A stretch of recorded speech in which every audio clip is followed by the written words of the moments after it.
Shalom bagimu yang diberkati dan dirahmati Tuhan. Kembali kita berjumpa dalam edisi Renungan Pagi Penyejuk Iman. Tema pagi ini, hidup hanya embusan nafas. Untuk pelayanan firman, mari kita berdoa.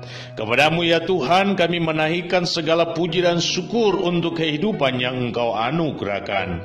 Dan kami hendak mengisi kehidupan ini di dalam terang firman-Mu.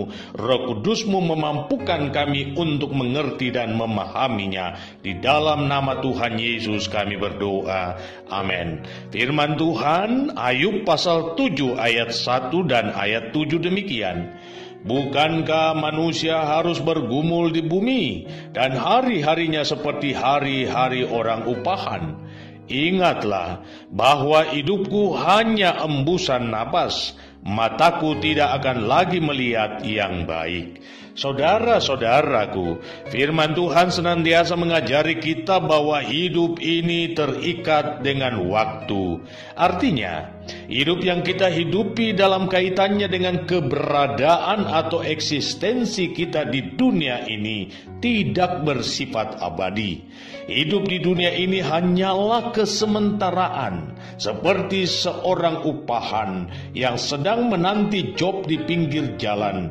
Jikalau ada yang mempekerjakannya, maka ia akan bekerja dengan ikatan kerja harian ataupun jam, dan setelah itu menerima upah dan kembali ke rumahnya. Ya, hidup ini terikat oleh waktu kesementaraan.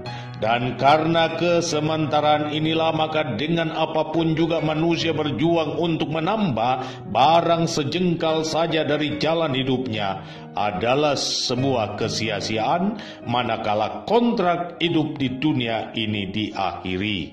Karena itu, tidaklah mengherankan manakala tubuh semakin melemah dan mulai dirongrong sakit penyakit, maka manusia mulai merasa resah dan gelisah, bahkan ketakutan untuk menghadapi bayang-bayang kematiannya. Untuk itu, setiap kita harus memiliki hati yang bijaksana dalam mengelola kehidupan selagi Tuhan memberi waktu untuk hal tersebut. Ketika bayang-bayang kematian itu menjadi sebuah kengerian, maka sudah waktunya sebelum hal itu tiba, Anda harus mengisi hidup ini dengan berbagai kebajikan. Saudara-saudaraku, Ayub berbicara tentang realita dari hidup yang singkat ini dengan mengibaratkannya seperti hembusan napas. Dan ketika semuanya berakhir, maka hidup dan waktu itu tidak dapat kembali lagi. Ya, inilah yang dikatakannya. Demikianlah juga orang yang turun dalam dunia orang mati tidak akan muncul kembali untuk memulai kehidupan dalam ruang dan waktu di dunia yang fana ini. Ayub dengan jujur menggambarkan kecepatan melajunya waktu lebih daripada torak, yakni alat pemintal atau alat tenun. Ketika mesin tenun berputar dengan cepat dalam jaringannya, maka hanya tukang tenun yang tahu hasil akhir dari pekerjaannya. Jadi walaupun semua harus diakhiri, tetapi yang lebih utama adalah hasil akhir dari kehidupan Anda.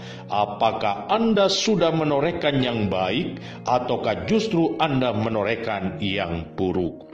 Karena itu, bagi saya, betapa indah syair dari lagu ciptaan pendeta Wilhelmus Latumahina dengan judul "Hidup Ini Adalah Kesempatan".